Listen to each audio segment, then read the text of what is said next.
महत्त्वाची बातमी आपण पाहतोय। महाराष्ट्रात उघडपणे भ्रष्टाचार आणि बेबंदशाही सुरू असल्याचा हल्लाबोल उद्धव ठाकरे यांनी केला। राज्य आणि देशासाठी कालचा दिवस ऐतिहासिक होता असं ठाकरे यांनी म्हटलंय। 300 खासदारांना अटक झाली असं कधीही झालं नव्हतं अशी टीका केंद्र सरकारवर केली। तसंच महायुतीची सत्ता जायची वेळ आल्याचा टोला त्यांनी सत्ताधाऱ्यांना लगावला। आपल्याला जर का हवं असेल आणि ते आपल्या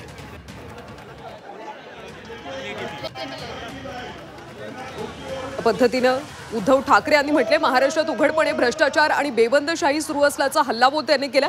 राज्य आणि देशासाठी कालचा दिवस ऐतिहासिक होता असं ठाकरे यांनी म्हटले। कारण काल इंडिया आघाडीनं दिल्लीमध्ये आंदोलन केले होतं आणि यावेळी 300 खासदारांना अटक झाली असं कधीही झालं नव्हतं असं म्हणत उद्धव ठाकरे यांनी केंद्र सरकारवर टीका केली।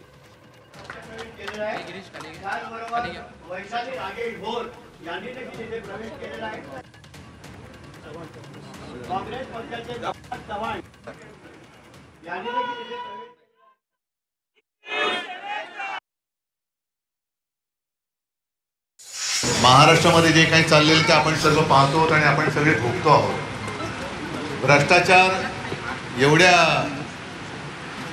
उघडपणाने चाललेला आहे की जणू काही महाराष्ट्रामध्ये बेबंदशाहीच आहे। कोणी कोणाला विचारायला धजावतच नाहीये। म्हणजे मुख्यमंत्री मी काल सुद्धा म्हणालो, आज सुद्धा म्हणतोय, उद्या सुद्धा म्हणेन। याचं कारण जोपर्यंत या भ्रष्टाचारांवरती कारवाई होत नाही तोपर्यंत मुख्यमंत्री असलेत काय आणि नसलेत काय काहीच कोणाला फरक पडत नाही। आणि काल दिल्लीमध्ये जे घडलं मला नाही वाटत गेल्या काही वर्षात किंवा कदाचित देशाच्या इतिहासात प्रथमच 300 खासदारांना लोकप्रतिनिधींना अटक करण्यात आली। का अटक करण्यात आली तर जी मतांची चोरी करून जे सत्तेत बसलेत ती चोरी आपण पकडली, चोरी उघड केली आणि त्याच्याबद्दल जाब विचारायला जात होते त्याने जाऊ दिलं नाही। मग हे कोणाचं सरकार आहे? कारण एक 2-3 वर्षापूर्वी शेतकरी त्याच्या न्याय हक्कासाठी दिल्लीत जाऊ इच्छित होता। त्याच्या मार्गामध्ये सगळे खिळे पसरले गेले, मोठ्या बॅरिकेड्स टाकल्या गेल्या। म्हणजे शेतकऱ्यांनी दिल्लीत यायचं नाही। जे दिल्लीत खासदार म्हणून आपल्या जनतेने निवडून दिले त्यांनी सरकारला प्रश्न विचारायचे नाहीत। आपण जर का पुराव्यानिशी मंत्र्यांचे भ्रष्टाचार वेशीवर टांगले तर त्या मंत्र्यांवरती कारवाई करायची नाही, किती दिवस सहन करणार आहे? आणि एकूणच हे थापा मारून आलेलं सरकार मग राज्यात काय आणि देशात काय?